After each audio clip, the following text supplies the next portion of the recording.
안녕하세요. 은하수 합동법률사무소 경매팀 사무장이자 은하수 부동산중개 대표 공인중개사 김범환입니다. 민사집행법 조문 읽기 계속 이어가겠습니다.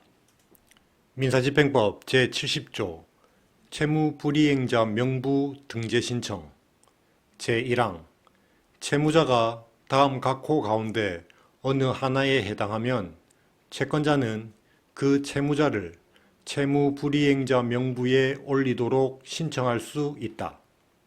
제1호 금전의 지급을 명한 집행권원이 확정된 후 또는 집행권원을 작성한 후 6개월 이내에 채무를 이행하지 아니하는 때, 다만 제61조 제1항 단서에 규정된 집행권원의 경우를 제외한다. 제2호 제68조 제1항 각 호의 사유 또는 같은 조 제9항의 사유 가운데 어느 하나에 해당하는 때. 제70조 제1항은 채무불이행자 명부 등재 신청 요건에 관한 설명입니다. 제2항 제1항의 신청을 할 때에는 그 사유를 소명하여야 한다. 제3항 제1항의 신청에 대한 재판은 제1항 제1호의 경우에는 채무자의 보통 재판적이 있는 곳의 법원이 관할하고 제1항 제2호의 경우에는 재산 명시 절차를 실시한 법원이 관할한다.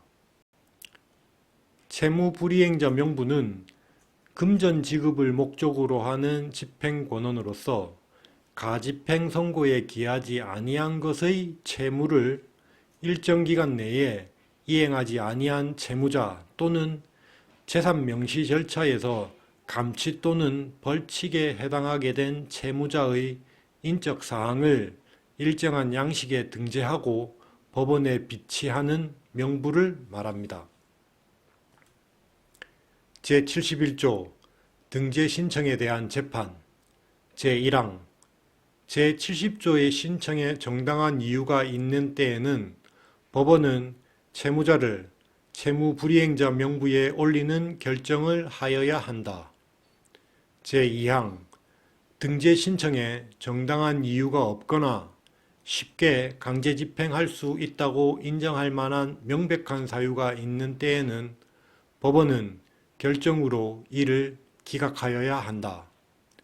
제3항 제1항 및 제2항의 재판에 대하여는 즉시 항고를 할 수 있다. 이 경우 민사소송법 제447조의 규정은 준용하지 아니한다. 채무불이행자 명부 등재 절차에서 법원의 사무는 사법보좌관이 행할 수 있는 업무에 속합니다. 등재 결정은 채권자 및 채무자에게, 등재 신청 기각 결정은 채권자에게 고지하여야 합니다. 민사소송법 제447조는 즉시 항고에 따른 집행정지 효력에 관한 규정입니다. 제72조 명부의 비치 제1항 채무불이행자 명부는 등재 결정을 한 법원에 비치한다. 제2항 법원은 채무불이행자 명부의 부본을 채무자의 주소지, 채무자가 법인인 경우에는 주된 사무소가 있는 곳, 시, 구가 설치되지 아니한 시를 말한다. 이하 같다. 구, 음, 면의 장, 도농복합 형태의 시의 경우 동지역은 시구의 장, 읍면지역은 읍면의 장으로 한다. 이하 같다. 에게 보내야 한다. 제2항 법원은 채무불이행자 명부의 부본을 채무자의 주소지, 시, 구, 읍면의 장에게 보내야 한다. 제3항 법원은 채무불이행자 명부의 부본을 대법원 규칙이 정하는 바에 따라 일정한 금융기관의 장이나 금융기관 관련 단체의 장에게 보내어 채무자에 대한 신용정보로 활용하게 할 수 있다. 실무에서는 한국신용정보원의 장에게 보냅니다. 제4항 채무불이행자 명부나 그 부보는 누구든지 보거나 복사할 것을 신청할 수 있다. 제5항 채무불이행자 명부는 인쇄물 등으로 공표되어서는 아니 된다. 채무불이행자 명부 등재 사건은 모두 전자화하여 전자문서로서만 생성 관리하고 종이기록으로 편철 비치하지는 않습니다. 제73조 명부 등재의 말소 제1항 변제 그 밖의 사유로 채무가 소멸되었다는 것이 증명된 때에는 법원은 채무자의 신청에 따라 채무불이행자 명부에서 그 이름을 말소하는 결정을 하여야 한다. 실무에서는 채무자에 대한 면책결정 확정을 채무소멸에 준하여 처리하고 있습니다. 기한의 유예, 연기, 이행조건의 변경, 채권자의 동의 등은 말소 신청 사유에 해당하지 않습니다. 제2항 채권자는 제1항의 결정에 대하여 즉시 항고를 할 수 있다. 이 경우 민사소송법 제447조의 규정은 준용하지 아니한다. 제3항 채무불이행자 명부에 오른 다음 해부터 10년이 지난 때에는 법원은 직권으로 그 명부에 오른 이름을 말소하는 결정을 하여야 한다. 제4항 제1항과 제3항의 결정을 한 때에는 그 취지를 채무자의 주소지, 채무자가 법인인 경우에는 주된 사무소가 있는 곳, 시구읍면의 장 및 제72조 제3항의 규정에 따라 채무불이행자 명부의 부본을 보낸 금융기관 등의 장에게 통지하여야 한다. 제5항 제4항의 통지를 받은 시구읍면의 장 및 금융기관 등의 장은 그 명부의 부본에 오른 이름을 말소하여야 한다. 제74조 재산조회 제1항 재산명시 절차에 관할 법원은 다음 각 호의 어느 하나에 해당하는 경우에는 그 재산명시를 신청한 채권자의 신청에 따라 개인의 재산 및 신용에 관한 전산망을 관리하는 공공기관, 금융기관, 단체 등의 채무자 명의의 재산에 관하여 조회할 수 있다.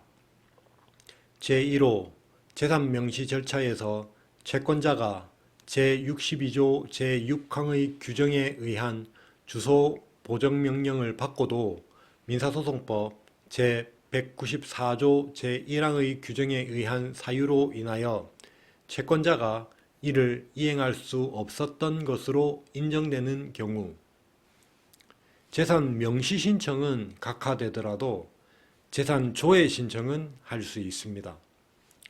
제2호 재산 명시 절차에서 채무자가 제출한 재산 목록의 재산만으로는 집행채권의 만족을 얻기에 부족한 경우 제3호 재산 명시 절차에서 제68조 제1항 각 호의 사유 또는 동조 제9항의 사유가 있는 경우 68조 1항의 각 호는 명시기일 불출석, 재산목록 제출 또는 선서의 거부이고 9항은 거짓으로 재산목록을 제출한 경우를 이야기합니다. 재산조회 신청은 재산명시 제도의 실효성을 확보하는 것이 그 목적입니다. 재산조회에 관한 사항은 사법보좌관이 행할 수 있는 업무에 속합니다.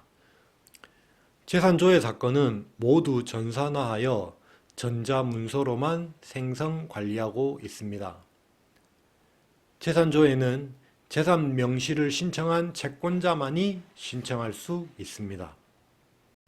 제74조 제2항 채권자가 제1항의 신청을 할 경우에는 조회할 기관, 단체를 특정하여야 하며 조회에 드는 비용을 미리 내야 한다. 제3항 법원이 제1항의 규정에 따라 조회할 경우에는 채무자의 인적 사항을 적은 문서에 의하여 해당 기관, 단체의 장에게 채무자의 재산 및 신용에 관하여 그 기관, 단체가 보유하고 있는 자료를 한꺼번에 모아 제출하도록 요구할 수 있다. 제4항 공공기관, 금융기관, 단체 등은 정당한 사유 없이 제1항 및 제3항의 조회를 거부하지 못한다. 전자통신 매체를 이용한 재산조회 업무를 지원하기 위하여 재산조회 신청 사건을 처리하는 프로그램, 즉 재산조회 시스템을 개발하여 운영하고 있습니다. 재산조회를 할 수 있는 기간과 조회 대상 재산을 민사집행규칙 36조 1항의 별표에서 관리하고 있습니다. 제75조 재산조회의 결과 등 제1항 법원은 제74조 제1항 및 제3항의 규정에 따라 조회한 결과를 채무자의 재산 목록에 준하여 관리하여야 한다. 제2항 제74조 제1항 및 제3항의 조회를 받은 기관 단체의 장이 정당한 사유 없이 거짓 자료를 제출하거나 자료를 제출할 것을 거부한 때에는 결정으로 500만 원 이하의 과태료에 처한다. 제3항 제2항의 결정에 대하여는 즉시 항고를 할 수 있다. 제76조 벌칙 제1항 누구든지 재산조회의 결과를 강제집행 외의 목적으로 사용하여서는 아니 된다. 제2항 제1항의 규정에 위반한 사람은 2년 이하의 징역 또는 500만 원 이하의 벌금에 처한다. 제77조 대법원 규칙 제74조 제1항 및 제3항의 규정에 따라 조회를 할 공공기관, 금융기관, 단체 등의 범위 및 조회 절차 제74조 2항의 규정에 따라 채권자가 내야 할 비용 제75조 제1항의 규정에 따라 조회 결과의 관리에 관한 사항 제75조 2항의 규정에 의한 과태료의 부과 절차 등은 대법원 규칙으로 정한다. 이러한 대법원 규칙은 재산조회 규칙에 규정되어 있습니다. 오늘은 여기까지 진행하겠습니다. 좋아요, 구독, 알람 설정 부탁합니다. 감사합니다.